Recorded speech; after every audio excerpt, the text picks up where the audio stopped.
Hello everyone, Bishop Walsh here, checking in on Wednesday, May 4th, and I am at the beautiful Point Betsie, just north of Frankfurt, and it's a little windy outside, so I thought I'd, instead of competing with the noise of the wind on the video, just come into the car, and you can see the lighthouse behind me. Beautiful area to see these dunes, and I am on my day off today, just traveling around and heading up to the Sleeping Bear Dunes. Looking forward to that chance to see that natural beauty and maybe take Sam out for a walk so he could get his paws in the sand and enjoy a good hike out there today. Checking in just a few things. Yesterday, you may or may not have seen, there was an interview that I was requested to do on both local news channels regarding that egregious leak of information about the Supreme Court and a possible decision on Roe versus Wade.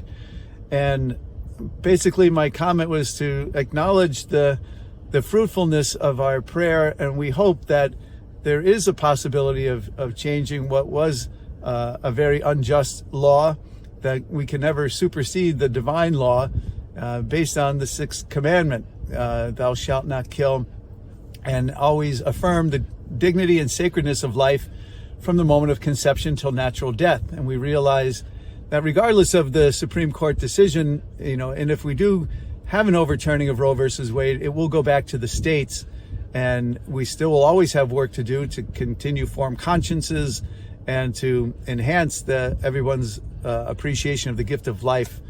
And so it will continue to be able to be important for us to be mindful of our role to evangelize and to, with joy, proclaim the sacredness of life and to defend it. So I think the fruit of the masses, the marches, the work, the effort, the right to life, people who have done so much politically to overturn an unjust law has gone a long way, and we'll see what the fruit of it will continue to be.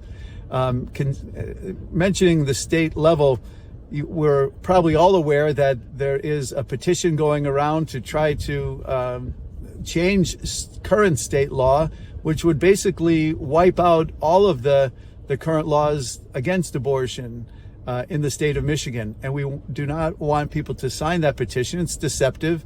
It talks about reproductive freedom, but there is no freedom without truth. And the truth is that we need to have that recognition of the sacredness of life. So let us continue our prayers and our efforts to defeat anything that will be contrary to that vision of God's love for us and giving us the gift of life. Also checking in about the Synod on synodality.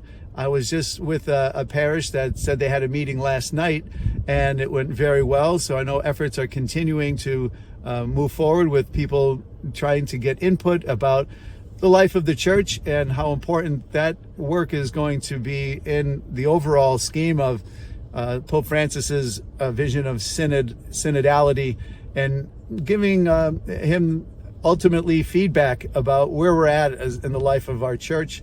And hopefully we will continue to see how the Holy Spirit is at work in every day and age, and continuing to guide us with that wisdom of the Spirit in all things. So if you haven't had an opportunity to contribute to the Synod, please do, and encourage all of our parishes to have something that they are reporting back to the diocese, so that the diocese will in turn send off to the Vatican. So speaking of that, I just thought it was interesting as I looked at my schedule and the different levels of interaction that I feel blessed to have.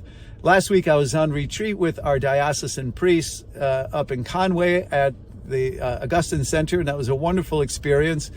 Next week I'm going to be in near Detroit. I think it's a Franciscan retreat center with the bishops of the state of Michigan and Ohio, and I'll have the opportunity to get to know the bishops the way I got to know the priests a little bit better by being on retreat with them next week, and then discussing different issues, I'm sure, regarding state-wide aspects of our faith.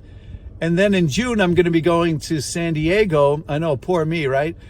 San Diego will be a chance to be with the USCCB, the United States Conference of Catholic Bishops, for an opportunity there with them. And then in September, I just recently found out I'm going to be going to Rome. and there's going to be what they call affectionately the baby bishop school, where every bishop just newly ordained since August of 2019 will be there, and we will have a private audience with Pope Francis. So I feel very blessed to see the universal church at work. So we keep all of the levels of church in mind and in our prayer. Lastly, I'll just say that I've been enjoying confirmations. Last week I went coast to coast, went from Rogers City over to Petoskey, and at Petoskey I had one student look at my ring and he said, "Did you win a Super Bowl?" So I thought that was a great thing. He looked at my ring and he thought I was a Super Bowl champion. And I said, well, that's a bishop's ring, and I'm happy to be here to confirm you today. So thank you for checking in, and have a blessed week. God bless.